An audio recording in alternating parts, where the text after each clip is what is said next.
Hey everybody, happy Sunday. Yeah, happy Sunday. Feel free to start writing some questions in the chat if you have any questions.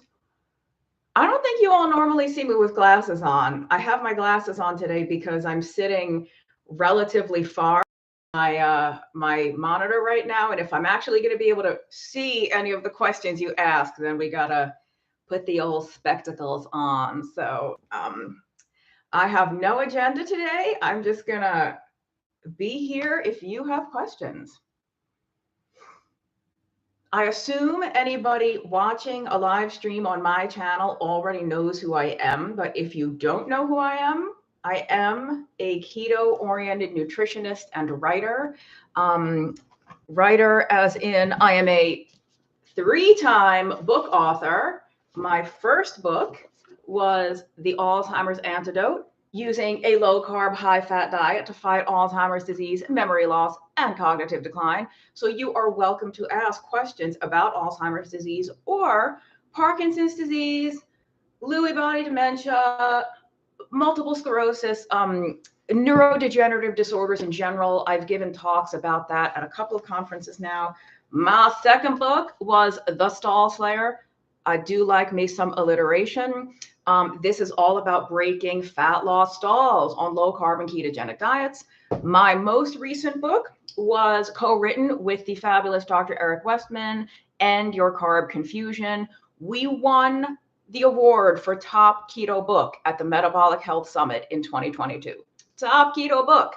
I am hard at work. Well, not that hard at work, let's be honest, but I am at work on book number 4, which is going to be all about hypothyroidism. It's not a keto book at all. It's going to be a thyroid book. So please go ahead and ask any questions about keto, low carb diets, thyroid, Alzheimer's, I don't know what, keto for mental health. I've kind of written about it all.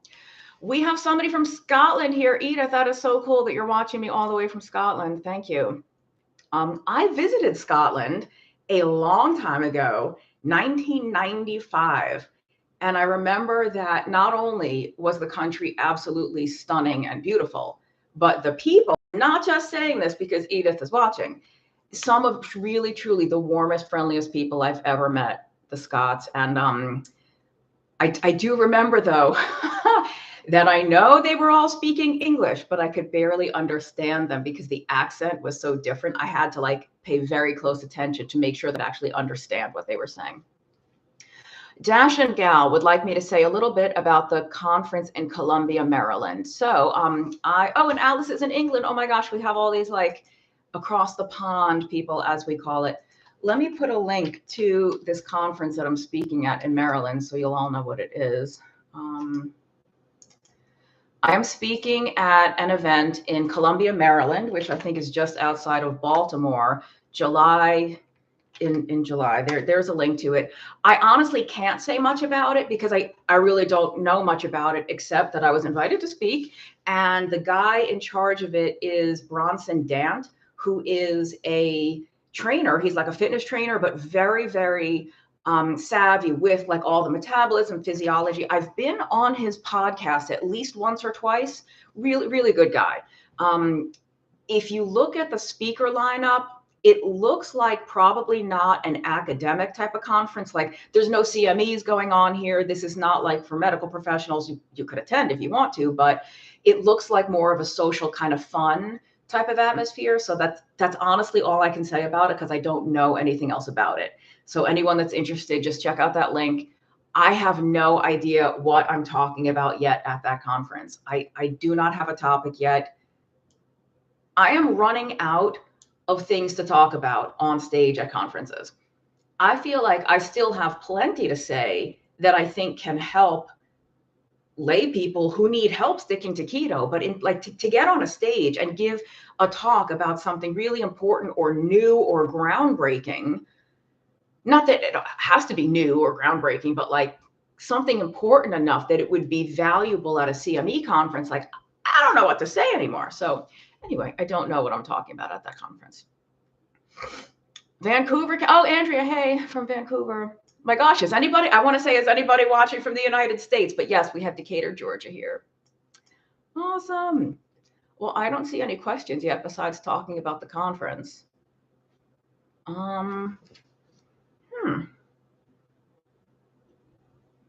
Oh, that's a good question. Dash and Gal asked, how is the CGM going? If you all watched my most recent video, oh, there it is. I'm like, where is it? I don't know. I have a CGM on.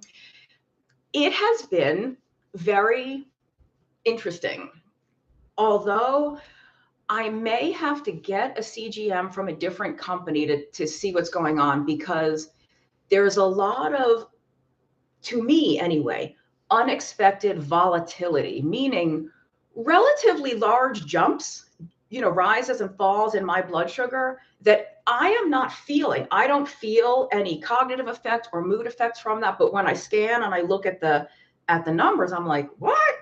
Like really, not 50-point jumps, but 15 or 18, 20-point jumps within 15 or 30 minutes when I'm just sitting there working and not like I haven't eaten in a while. And so it wouldn't surprise me necessarily if my blood sugar was a little higher, because like if I'm stressed out, like we'll get to that in a minute, but to see that kind of in my mind, relatively rapid fluctuation, I wonder if this sensor is actually not so accurate. But I am too lazy to pull out a finger prick glucometer every 15 minutes. Something I didn't mention in the video that I did on the CGM is I mentioned that NutriSense recommends that you scan it at least once every 8 hours. Well, that's because it only stores data for 8 hours. So if you don't scan it at least once every 8 hours, you'll have a gap, you'll lose some data. So no big deal, but you'll lose some data.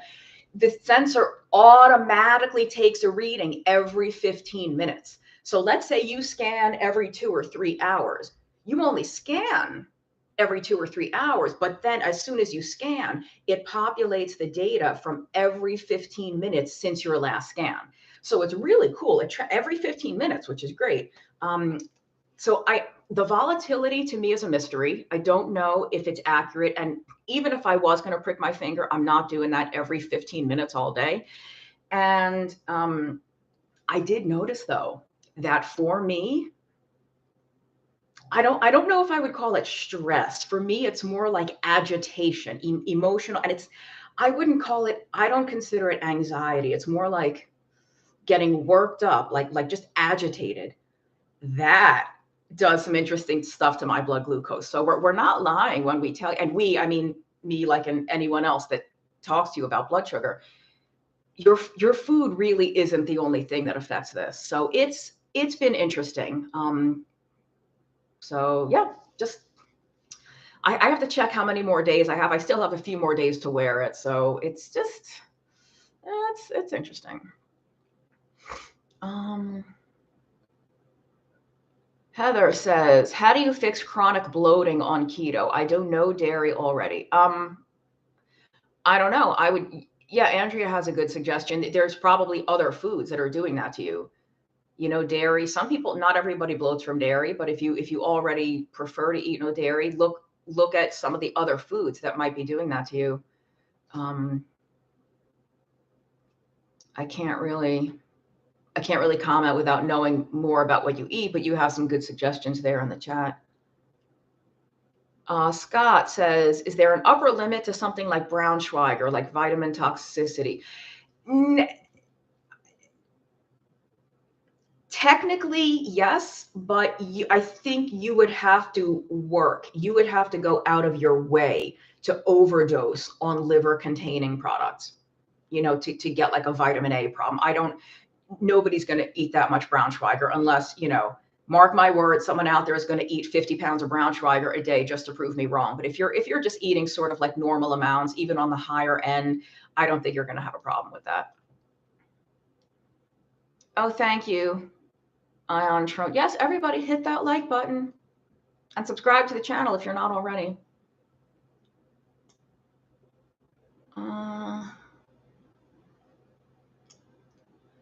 Steph says, do we need supplements like fish oil, a multivitamin, calcium, blah, blah, blah, blah. Special salt from Utah. You need supplements if you need supplements. I, as a professional nutritionist, I cannot in good conscience give blanket recommendations for supplements because not everybody needs supplemental amounts. In addition to what they're getting from the diet, some people do. And even there's a lot of medications that can increase your need for certain nutrients, like medications that cause you to waste more of a certain nutrient that you need to replace. There's other medications that make you retain certain nutrients, so you don't want to supplement. So it's difficult to say. Most of that stuff you're talking about is not going to hurt you. The question is it going to help, or would you be better off funneling that money toward good food?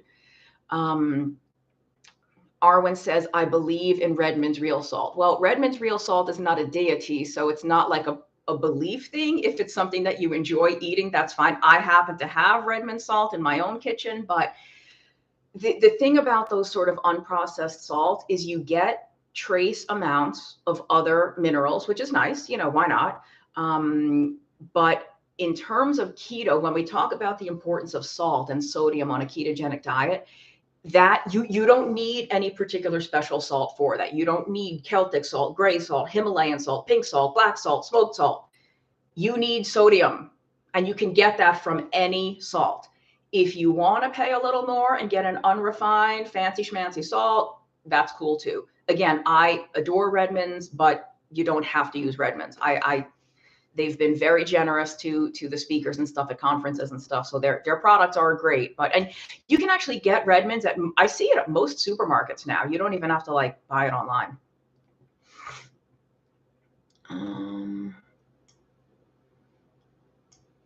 I don't know, Dash and Gal, I can't really comment. She says, I was drinking 2 packs of Element most days, but stopped 2 months ago and have put on weight. I'm wondering if it would go back to normal if I return to drinking Element.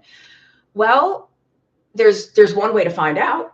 You could start up the Element again, but a decrease in your sodium intake is not the first thing I would suspect if you've put on weight. I would look for other factors first. I'm not saying that it's not a possibility that it's the change in your electrolyte consumption, but that would not be my first suspect.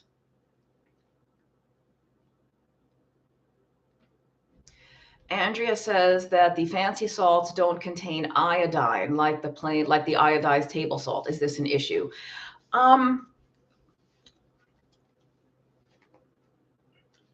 Iodine is one of those things that people either say, don't worry about it, or everybody should be on mega massive doses of iodine.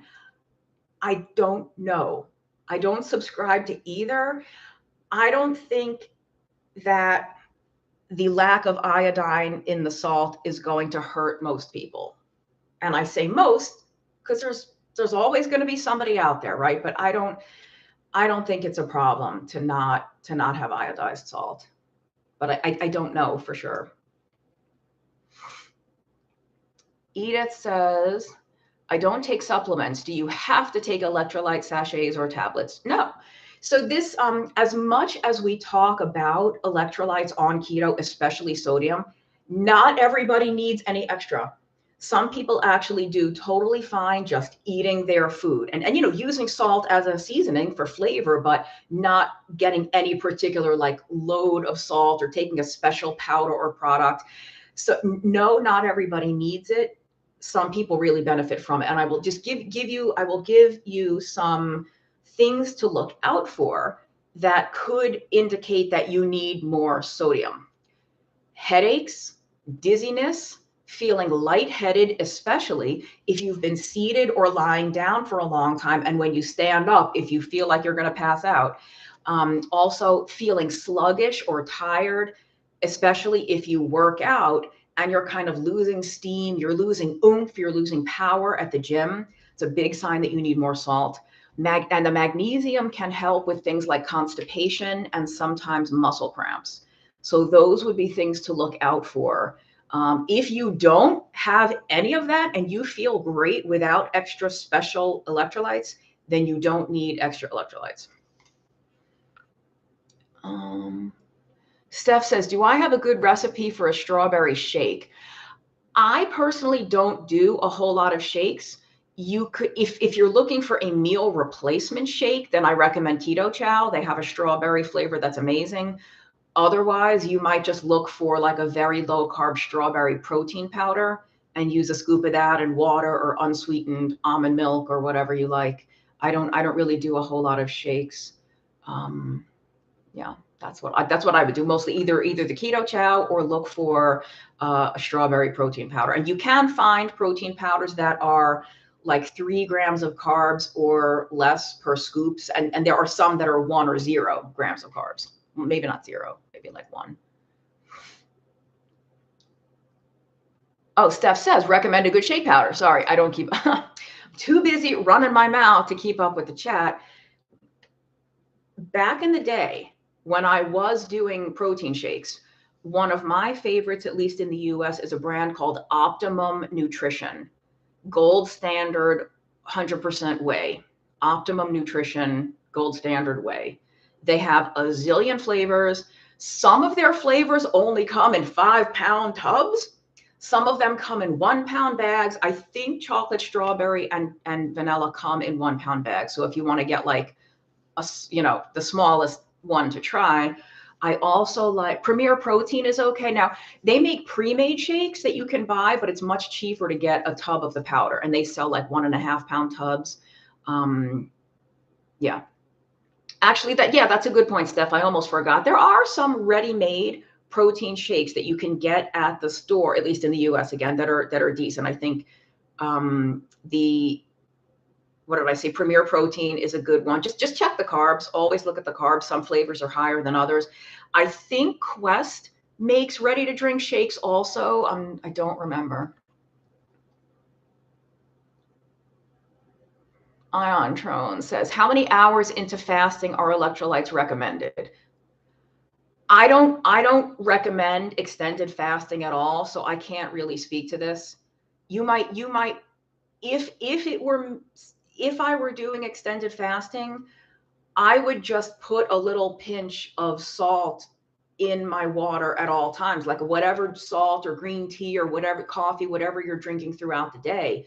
I would just put a nice pinch of salt in that like all day. And then you don't have to worry like, I have to, it's been 36 hours, better have my salt. I would just have it continuously, but I don't know. Do I think berberine supplements can be beneficial? Oddly enough, yes. And berberine is one of the few supplements that I have actually been fairly impressed with the research. In fact, I did a video about berberine. Let me, I'll put a link in the chat, or just, you know what, I'm not going to put a link. What you can do is after this video is done, if you go to my channel, don't search all of YouTube. If you just search within my channel, search for berberine, there's a video on it. The research is actually impressive. However, if you don't have type 2 diabetes, you don't need berberine. Berberine is really, the research has been done in people with type 2 diabetes for the most part. And if you are doing a real, true, very low carb or ketogenic diet, you shouldn't need berberine. A ketogenic diet is going to be so much more effective for controlling the blood sugar than berberine. You could do both. If you want to add berberine, you could, but you shouldn't need it. But the research on berberine is pretty impressive. But if I recall correctly, all the studies I've seen on berberine for diabetes is being used in people on standard high carb diets. We don't know how much benefit does it add if you're already doing a keto diet. That's what we don't know.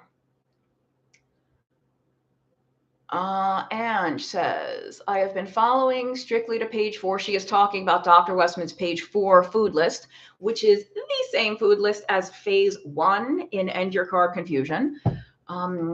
Couple of slips at Christmas, but back to strict keto after that. Still struggling with cravings and thinking about sweets. you can have sweet things. You just can't have real sugar. So like I do not fearmonger about artificial sweeteners. So you could have sugar-free Jello. You might be able to have a little bit of like dark, very dark chocolate, maybe 88 or 90% chocolate, if a square or two would kind of take the edge off. You know, we were talking about shakes before. When people ask Dr. Westman about eating chocolate, he sometimes recommends, you know, get a chocolate protein shake and just take a swig or two. Like, you don't have to drink the whole shake. Just take a swig to take the edge off. So you could do that with a chocolate shake or a strawberry shake or even a vanilla, something sweet. Some people will tell you that gymnema, there's an herb called gymnema. I'll type it out because it's Gymnema, gymnema, that can take the edge off craving. Some people will say L-glutamine, especially L-glutamine powder, and you can like put it right under your tongue. I have not experimented with any of these, so I don't know. I have experimented with gymnema as a liquid. Gymnema, I think, does not make cravings go away. But what liquid gymnema does is the weirdest thing. It blocks the sweet receptors on your tongue. So if you put some liquid gymnema on your tongue or in your mouth for, I don't know, at least 30 minutes or so, if you would eat something sweet, you won't taste it. It will just taste 100% neutral. It won't have a sweet feeling at all. So that might be, then you reach for a sweet and it's like, oh, this is gross. Like, I don't even want it. But I don't know. Some people, let me leave you with slightly more actionable advice. Make sure that you're eating enough protein. Even if that, like, even if you're trying to lose weight right now, even if that means you're eating a little bit more food, sometimes we crave things because we're just simply not eating enough. So eat more protein if you think you might be kind of going lowish on protein. I don't know that this is true, but other people will swear that something like pickles or salami or cheese will take the edge off the sweet craving. You could try that. I don't know if that's going to work or not, but you could try. Beverly says, if you have hypothyroidism, are there any low-carb foods you should avoid that will interfere with thyroid medications? I'm eating from the phase 1 food list. So there's nothing you need to avoid except, depending on what kind of thyroid medication you take, you shouldn't have any food or beverage except water within 30 minutes to an hour of taking the medication. So it's not that there's any specific food, it's any food or drink at all besides water. If you want to get the full potent effect of your thyroid medicine, ideally you wait an hour between taking the medicine and having anything. And you might hear that cruciferous vegetables are a problem for thyroid function, like broccoli, Brussels sprouts, kale, cauliflower. That is only if you eat very, very large amounts of them raw, which good luck chewing on a raw Brussels sprout. I personally think raw broccoli and raw cauliflower are gross. And anytime I see them on a crudité platter, I'm like, oh, dear God, there's a giant thing of raw cauliflower. What are we even doing? So as long as you're eating that stuff cooked, then none of it's really a problem. And I will say, some people take their thyroid medicine and then drink their coffee and they don't notice any difference. But supposedly you really are supposed to give that medicine time to do its thing before you introduce any other food or drink. Dashing Gal says, I was wondering if berberine would help me with wanting to eat when not hungry. No, I don't think so, but I don't know. Is that something you've heard about berberine? If somebody else has said that about berberine, you could try. What did I say earlier? There's one way to find out, but that's not an effect of berberine that I'm aware of. Can someone be allergic to iodine? Yes, absolutely. Every time I donate blood a lot, and every time I donate blood, they ask, are you allergic to iodine? Because they clean your arm. In fact, now they don't even use iodine. Maybe they use chlorhexidine or some other thing.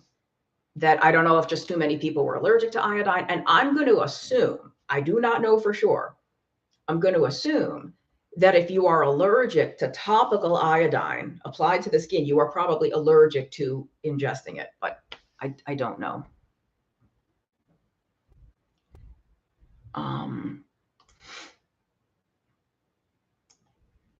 My brother was diagnosed with type 2 diabetes in the ER and was put on a limited carb diet of 40 grams a day. He's almost off all insulin.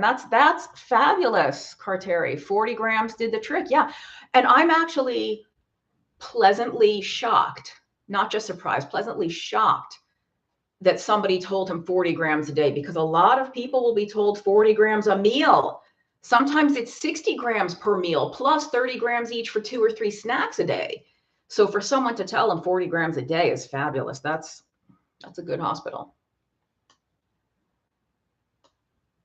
Carteri says, I wonder why Dr. Westman prescribes 20 grams a day. 40 grams did the trick for my very, very obese brother.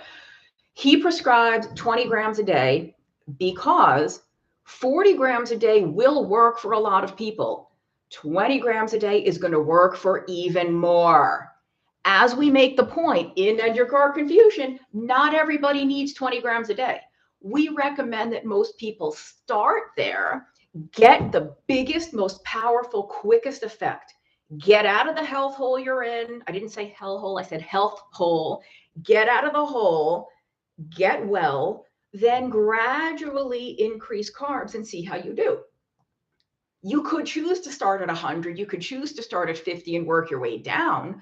We prefer that people start ultra low and work their way up. But the reason for 20 is because rather than guessing, are you someone who's going to be successful at 50 grams or 80 grams? Instead of guessing and playing around and pussyfooting, if your A1C is 14, if you've got 150 pounds to lose, you don't want to be guessing and hoping and wishing. You want, Dr. Westman calls it prescription strength keto. You want to know it's going to work, and it's going to work from minute one. And so that is why the limit is so low, because it's going to be effective for the broadest swath of people. That's really all there is. But no, definitely not everybody needs 20 grams a day.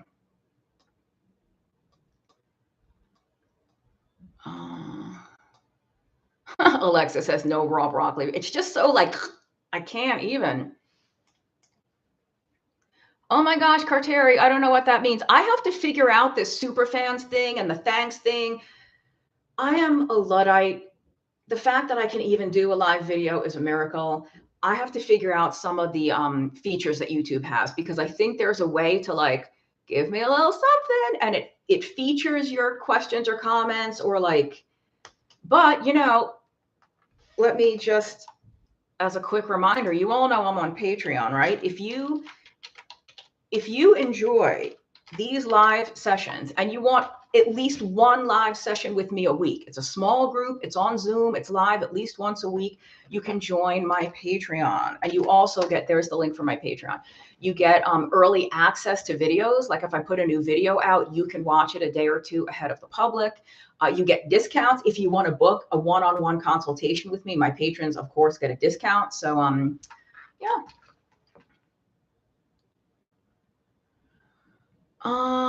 Let's see what else. Debbie says, have you ever seen someone lose better on more carbs than 20? My sister swears she loses better on higher carbs. Yeah, I have. I'm not talking, 200 grams of carbs a day. I'm talking 50, 80, 100. But it depends on what else they're eating, and it depends on their whole overall situation. I can never tell like, oh, everybody should eat 70 grams of carbs. I don't know the situation, but yes, I've had clients whom I recommended to increase carbs. Not everybody needs ultra strict keto. So yeah, I have seen that. And not just lose more weight, but feel better. Again, I've built my career out of low carb and keto diets. But I'm still a nutritionist. That doesn't mean that everybody needs keto, right? Some people do feel better with a little more starch, and that's That's okay. I don't feel threatened by that on any level, right? Janet says, I just found Gymnema, going to try it for sugar cravings. Yeah, report back, Janet, because I don't know if supposedly Gymnema taken as a pill or a capsule can help with sugar cravings. I've never tried that myself. I've only tried the liquid that blocks the sweet taste.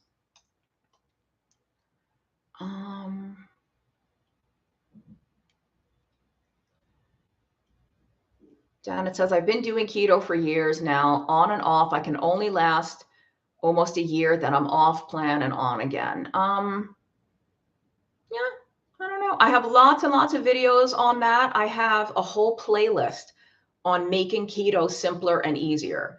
So I also need to do a video soon. I coach a private group that I shared something with them that I think is really, really helpful. And I think I'm going to put it on my public channel sometime soon. And that will be really helpful for you. It has like 11 questions to ask yourself as to what exactly is tripping you up, and sometimes it's not what we think it is. So anyway, I will hold off saying more until I make that video. Health whole lol, yeah.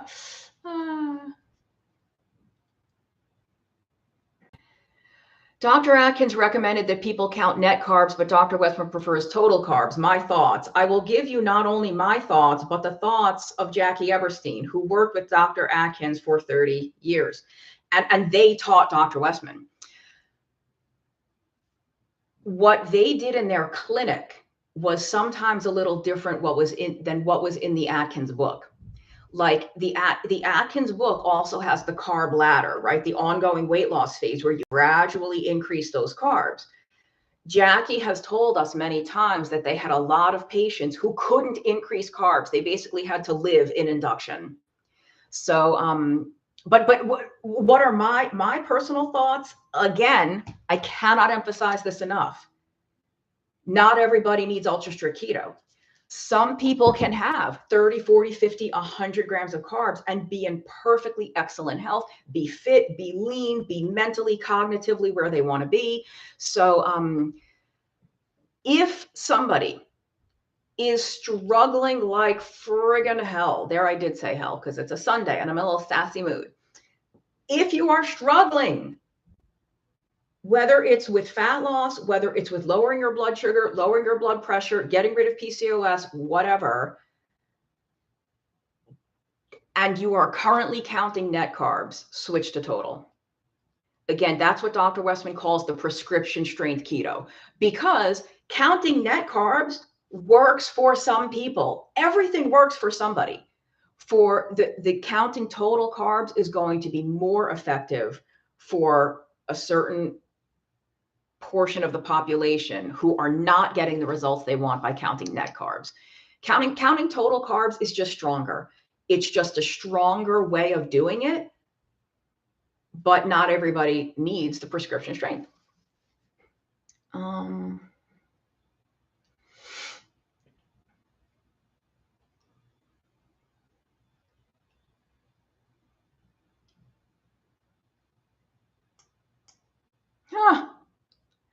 Janet says I'm doing, my sister is the stressor for me. Well, I don't know what your personal situation is. I mean, I don't know if she lives with you or if you're her caregiver. If not, then you can probably set some boundaries to make things less stressful for you, but I can't comment without knowing the situation.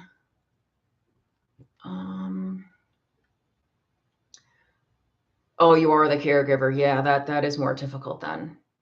You can't just kick her out of the house. That is not an option for you. Is it my thought that fiber offsets carbs? No. What I do think, and I have not looked at research to substantiate this, so please know that I am saying something that may not actually be scientifically accurate. If you are eating, now, this is me talking. This is, Dr. Westman does count total carbs. He would not subtract fiber from broccoli or almonds or zucchini or mushrooms or whatever. For me, I think the fiber that is intrinsic to a food like zucchini, eggplant, tomatoes, cucumbers, walnuts, whatever. The fiber in that probably does impact the absorption of that food and the glucose from that food. What I don't think helps much is like, so a lot of psyllium is very high on fiber, or like inulin powder, all these added fibers that they're adding to these keto bars and keto cereals and keto ice creams to make them very low in what? Net carbs. They're adding all these fibers to bring that total carb count down. I don't think that you could drink a 60-ounce Mountain Dew, however many milliliters that is, or like drink a huge glass of orange juice with a bunch of psyllium stirred into it and think that you're not going to see that glucose spike.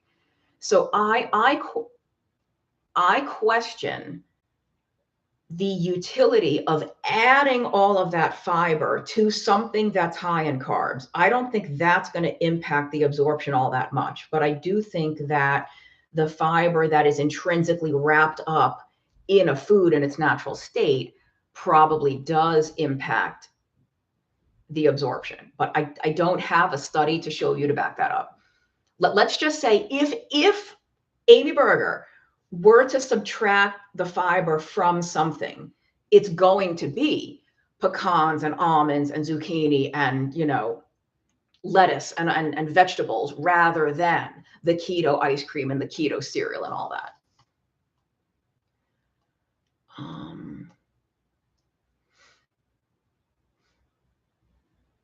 Oh yeah, Janet, that's a rough situation. It is a rough situation. Yeah. Whew. Wow, Polly, oh my gosh, I'm sorry about your injury, but that's a really remarkable turnaround. A massive brain hemorrhage in 2010. I also fast.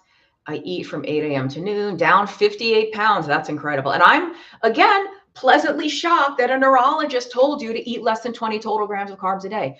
I think that neurology and psychology are the two most fascinating, promising, exploding, emerging fields of applications for ketogenic diets. So I opened this video talking about my book on Alzheimer's disease, the Alzheimer's antidote. For reasons that I spoke at some conferences, there is reason to believe that very strict therapeutic ketogenic diets can potentially be helpful for Alzheimer's, Parkinson's, traumatic brain injury, CTE, the chronic traumatic encephalopathy, if I'm pronouncing that right, like all that stuff, for reasons that I won't get into. But basically, they all have impaired brain glucose uptake and usage. So it's like a brain and central nervous system fuel crisis. And research is showing that ketones can still get up into the brain and nervous system and fuel these neurons even when glucose can't. That is like the 10-second version as to why you would want to try a keto diet. But it's probably like psychiatry in the neurology world, where more and more doctors are starting to hear about this and they're starting to kind of look into it, which is really encouraging to see. And it may be that as more and more doctors in these special fields learn about it, this will start to seem like less of a fad diet or some crazy hack, some crazy unsustainable thing, when it's in fact, for some people anyway, a life-changing dietary regime. Wow, Arwen, you're in a good mood, aren't you? I'm sorry that I missed your question twice. Let me go back and see what you said. I'm sorry. Jeez. 3 years keto carnivore, virtually zero carbs, still on metformin to keep my glucose under control. Have you ever known anyone who cannot get off metformin? Yeah. There are some people who, for whatever reason, their bodies are ultra stubborn and they need medication. We see that, I think that this is seen more with blood pressure medications than medications for blood sugar, but I would assume the same is true for blood sugar. There may be some people that can reduce the dose. Like some people start on very high doses of metformin and maybe they can cut it down. but maybe they won't ever be able to get off of it and have truly normal blood sugar all the time. I know that with blood pressure, some people do have to stay on the medicine. But my apologies, Arwen. I did not mean to ignore you. I just happened to not see your question. Wow.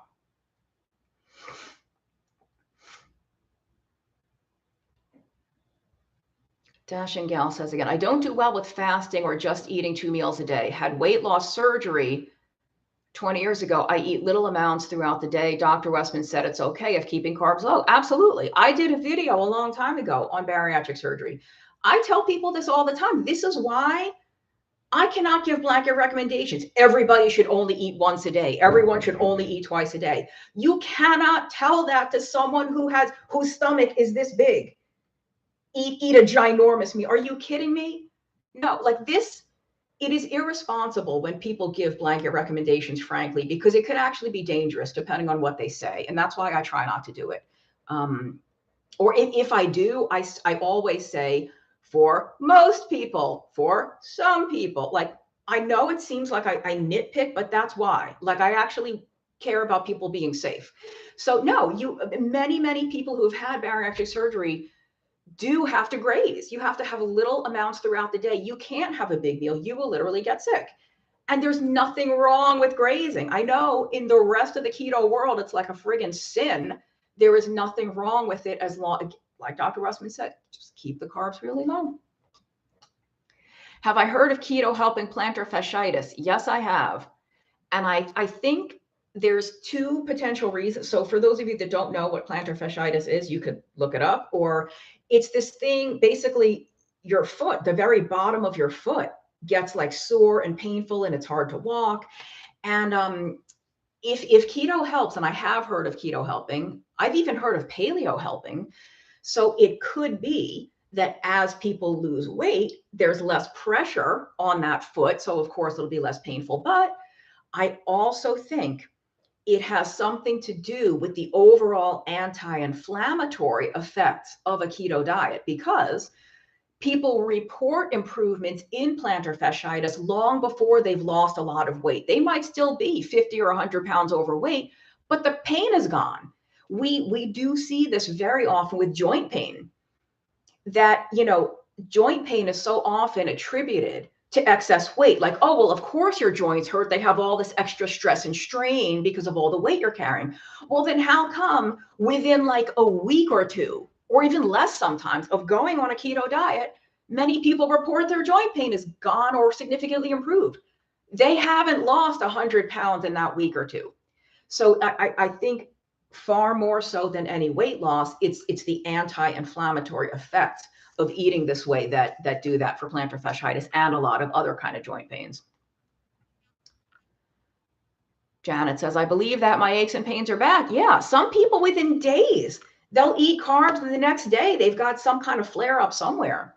So that's a real thing.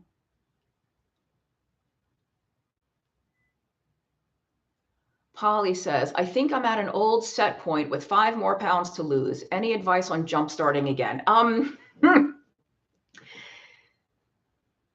Instead of giving you advice, I want to ask you, what is it about that specific number on the scale? What is it about losing those 5 additional pounds that's going to make the difference in your life? Like, and I'm not saying you shouldn't have that goal weight. I just think, and again, like, I don't want to put links in the chat all the time. It's too distracting. But like, I did a video a while back on why you should not have a goal weight. Give yourself a goal weight range. Like, let's say, for example, somebody's goal weight is 150 pounds, whatever that is in kilos. What is that, like? I don't know, 60 or 70 something kilos, like 150 pounds. Your goal, your range should maybe be 147 to 153, like a 6-pound range or a 4-pound range, whatever you want. So that on any given day, you might be up a little or down a little, but within that range, all of your clothing fits, you feel comfortable in your own skin, your mobility is not impacted by your weight, like all that type of stuff. Because, your weight, body weight fluctuates naturally up and down within a 4-pound range anyway. just with water, with fluid retention, environmental humidity. So I hate for people to be wedded to like one particular number on the scale. But that being said, losing the last 5 pounds is a lot more difficult than losing the first 50. Do you know, when you start off very heavy, the weight almost falls off of you like without even trying at first, right? The closer we get, we have to like eke out every last bit for those last few pounds. So there are 2 options.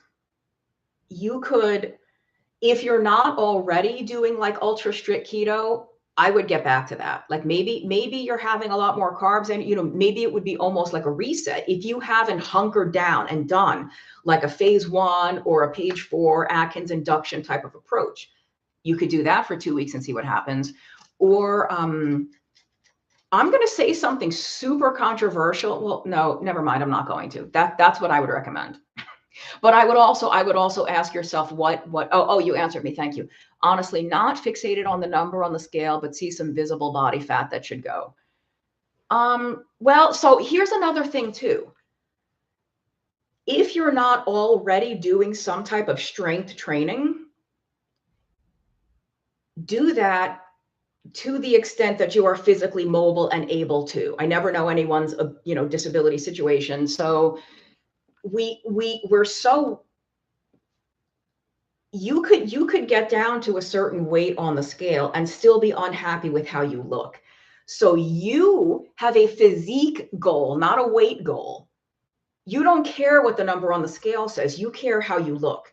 You care how your clothing fits. That doesn't necessarily have anything to do with the number on the scale.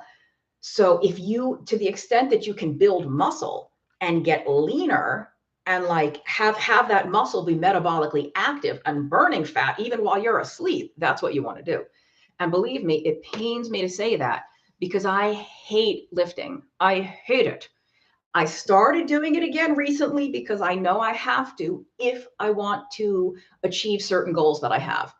I hate doing it, but I'm doing it anyway. Now let me see if I missed anything else. I'm on ketovore with a CGM. It is flatlining at 120 for weeks. Why is it still not below 120? Well, I don't know. Are you really stressed out? You may want to invest in a finger prick glucometer and check your blood a couple times a day to see if that CGM is correct or not. Now, the CGM is always going to be a little bit different from your blood glucose. Remember, in the video I just did, a CGM does not measure your blood glucose. It measures the interstitial fluid glucose level. So it's going to be a little bit off, but the blood measurement will tell you if your blood is under 100 some of the time. Why is it still not below 100? You know, you say ketovore, I don't know what you're eating. And I don't know what your situation is. Are you diabetic? Are you just wearing a CGM for fun? Like, I would need to know more about the situation.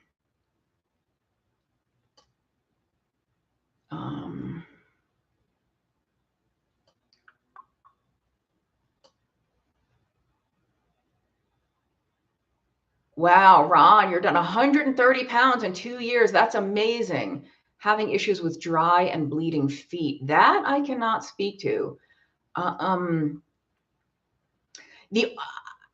I'm not saying this is the issue because I don't know, but like omega-3 is really important for skin hydration, like keeping your skin the proper oil level, for lack of a scientific word, like the proper just, skin consistency.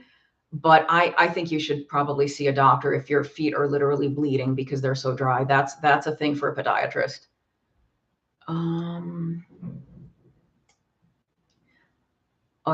Finding out. Sorry. See, this is what, again, I get distracted talking and then I miss the chat. A vitamin, wait here. And niacin. Yeah. So that's like a little bit of pellagra. I wonder how that happened. So vitamin B3, everyone, is niacin. And there's So who remembers, like, junior high school health class where you learn about scurvy and rickets and all this, like literal nutrient deficiency diseases that are very rare today, but not unheard of because Ron has a B3 deficiency. I wonder how that was diagnosed, Ron. I would be interested in knowing that. But a niacin deficiency is called pellagra, and Pellagra. You all know I'm a writer at heart. I'm a etymology nerd. So the word pellagra comes from piel agra, dry skin, like in Latin or whatever that is, dry skin, pellagra. And they call it the 3 Ds of pellagra: dermatitis, dementia, and death. So I'm glad you only got the dermatitis, Ron, or the dry skin. So in case any of you are ever on Jeopardy. Let's see.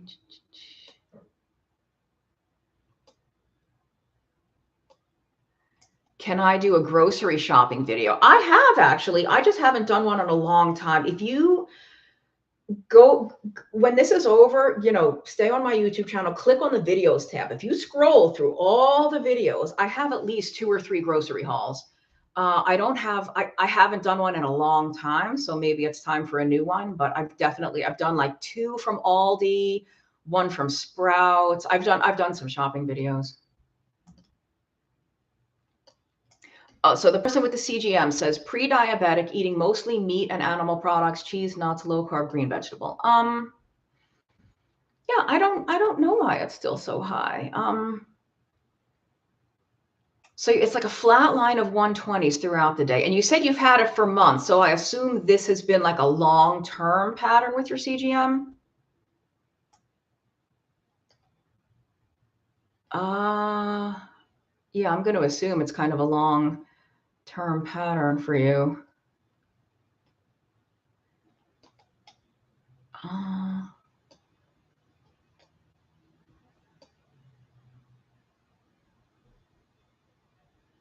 Blood test. Oh, thanks, Ron. Okay. Oh, and I'm glad you have an appointment with somebody on the omega-3s. Yeah, but I mean, if this is pellagra, like straight up pellagra, then you're not gonna, omega-3 is not gonna help that. It couldn't hurt the condition of your skin, but it's not gonna correct a B3 deficiency.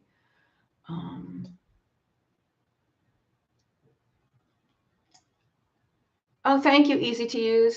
She says, welcome back, Amy. I have one. So when I said, here's a little tidbit for you.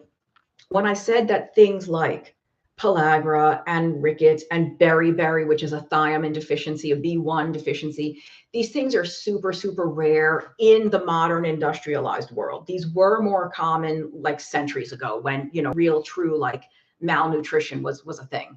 And so, not that it's not still a thing, but most of us are not facing that. But it's not unheard of. And it could be because of some type of underlying condition that's preventing the body from absorbing things. Like there's reasons some people need iron infusions. They have to get, IV iron. They can't take oral supplements, or like B12. Sometimes you need B12 injections because the body's just not absorbing it through the GI tract.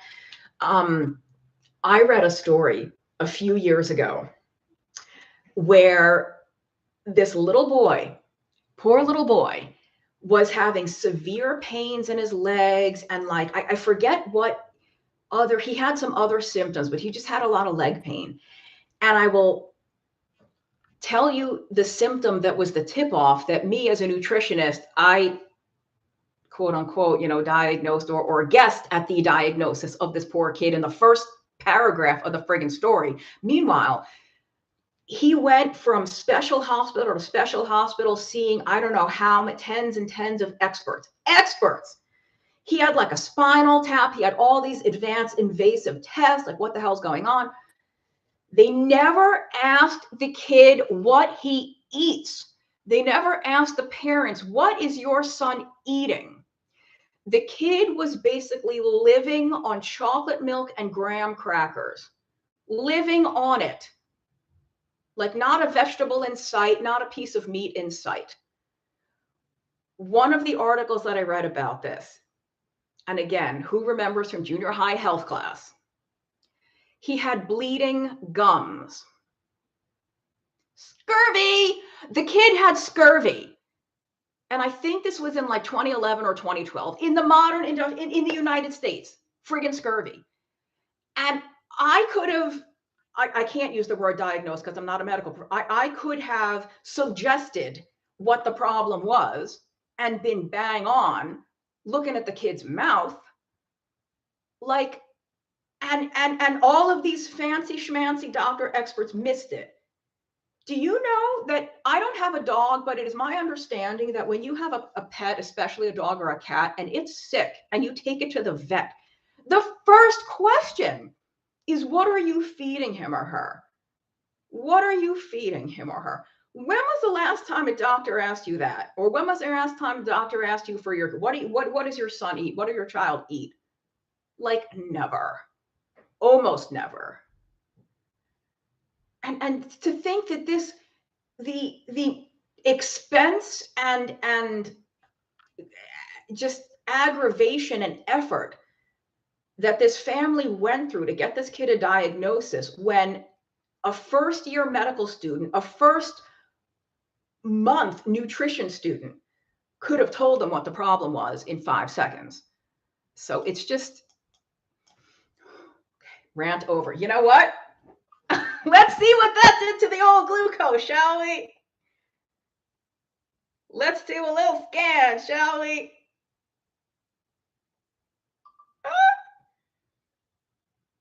Where are we? Oh, not that high. Not that high. But again, this is the interstitial glucose. Whatever's in my blood, this might take some time to get into the interstitial. We're not super high. Okay, that's interesting. Anyway, but that's how you use the NutriSense. It's the app, and then you scan, and it's all good. Okay, it's almost the hour, so let's see if I have any other questions. My thoughts on krill oil. Krill oil is very expensive, and I just don't think it's necessary for most people. I don't. Again, so here's my thoughts on most supplements. And again, there's always exceptions because of what I said earlier. There are certain medications that can cause your body to retain more of certain nutrients so that you shouldn't be adding extra from supplements. That aside, are certain medical conditions that may contraindicate, where like, no, if you have X problem, don't take X nutrient. Most supplements are not going to harm you. The question is whether or not they're actually going to help you any. And I would hate for people to be throwing away tons of money on stuff that isn't doing a whole lot for them. So krill oil, I don't think it's necessary. If you take it and you like it and you think that it is doing something beneficial for you, then keep taking it. I don't think most people need it. Paula says, how's the new place and the new city?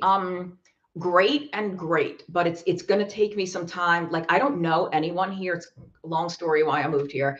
I don't know a soul here. So it's going to take a little while for me to come out of my shell and like meet people and join different things and to like build a social life here. But I think once I do that, I'll really like it here. But I have no regrets. I mean, my apartment is a huge upgrade from the previous one, and the city is really cute.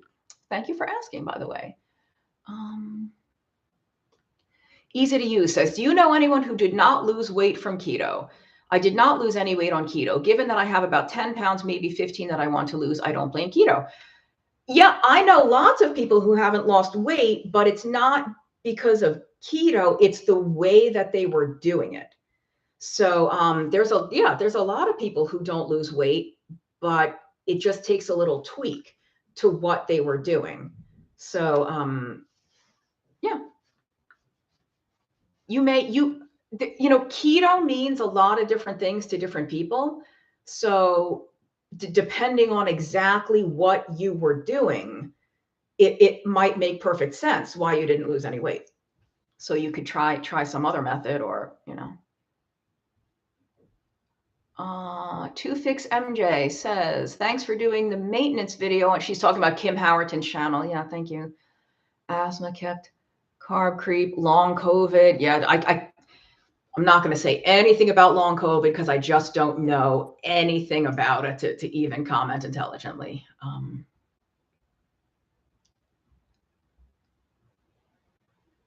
Pro-genealogist says, is interstitial fluid the same on all parts of the body? I assume you're asking, like, if you were to put the CGM here versus on your butt, if the reading would be different. And my answer is, I don't know. I don't know. I do know that glucose can vary because sometimes you can test one finger and then test a finger on the other hand, and it'll be a little bit off. It won't be like 50 points off, but it'll be a little bit off. So I can only assume the same is true of interstitial fluid, but I don't know. Annette says, 51 years old, still have a cycle. Body will not lose the visible lower body fat, goal of 23. Okay, you didn't ask a question though. Are you looking for help, or like there's no question there? Are you asking what I think you should do? Tend to eat beef, fish, eggs, stress low, sleep great. I don't know. I would have to know a little more. Are you lifting? Now you're specifically saying the visible lower body fat. Lower body fat. Is it possible that you have like very, very mild lipedema? I did a video on lipedema that you can search my channel for afterward. I mean, I'm only shooting in the dark. Like that's a wild speculation, but you know, women carry more fat in our lower body, and that's very, very physiologically normal. That's what our hormones do. That's why are more in our hips and thighs and butts, and men store it more in the middle. So it can be harder to let that to let go of that fat. Okay, I need to end soon, but let me just answer the rest of these questions. Edith says, do I find that some foods I eat on keto don't have to eat? I'm not sure what you're asking. Are you asking if I've discovered some foods that I should stop eating? If that's your question, no, not yet. But I honestly have been afraid to test like other foods, but I haven't seen anything yet that leads me to be like, oh, I should cut this out.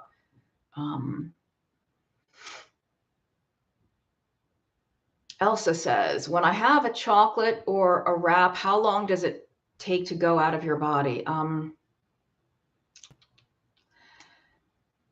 It depends. So she's basically asking, if you have something higher in carbs, how long, you know,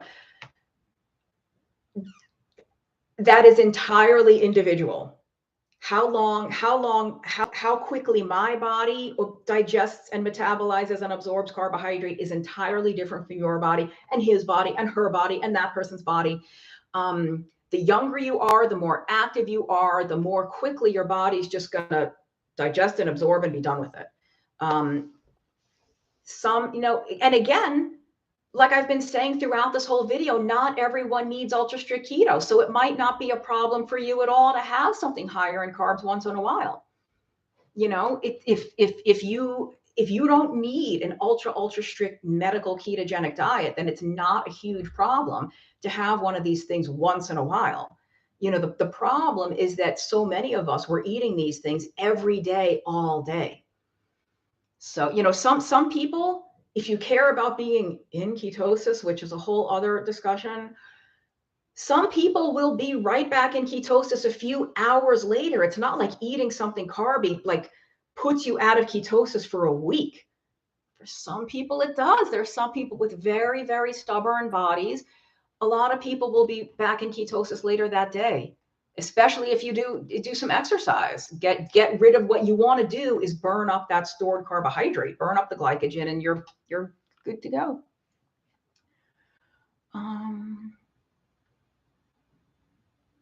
Yeah, Dash and Gal is confirming what I said before about needing injections and infusions of vitamins. That is especially true in the bariatric surgery population because you simply do not absorb things the way that you used to. Janet says, where did I move to? I moved to a beautiful little town in the Shenandoah Valley of Virginia.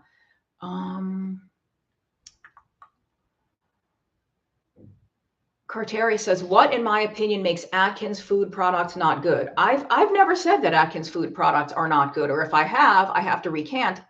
Again, they will work just fine for some people. If you look at those products, they are fairly high in total carbohydrate.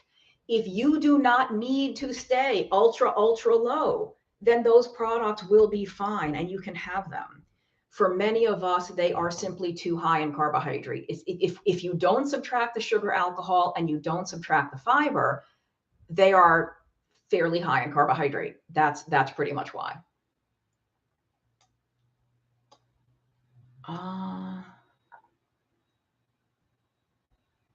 A monthly meetup. Yeah, I could actually. That's a really good idea, Dash and Gail. Thank you. I just may do that. And I think Casey does it at a little wine bar in Greensboro. And there is a very adorable wine bar right in town that I think I could hook that up. Thank you for the suggestion.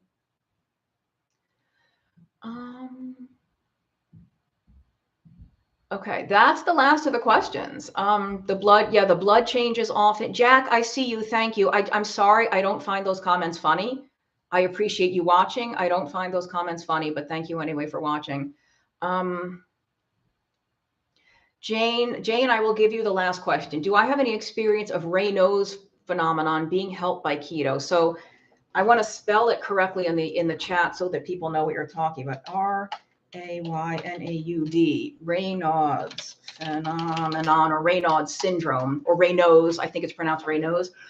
For anyone who doesn't know, what this is a constricting of the blood vessels such that your fingertips and sometimes your toes turn white, like all the blood basically drains out of them. They can turn white or blue and they get numb, or if they're not numb, they're very painful. I've had a few episodes of Raynaud's, very, very rare, but I've had them. I don't know that keto helps. Raynaud's, and there's a little section about this in the book that I'm writing about thyroid. Raynaud's in some people can be related to hypothyroidism or undiagnosed or improperly treated hypothyroidism. So no surprise for me, I have hypothyroidism. So I don't know if keto will help because it hasn't helped me, but I only get those flare-ups, 2 or 3 times a year, and it is usually in the winter when it's cold out to begin with. So, all right, I think that's it. Thank you as always for being here. Remember, check out the Patreon, patreon.com/2itnutrition if you want a live Q&A every week. And that's it. All right, go enjoy the rest of your Sunday, everybody. Take care.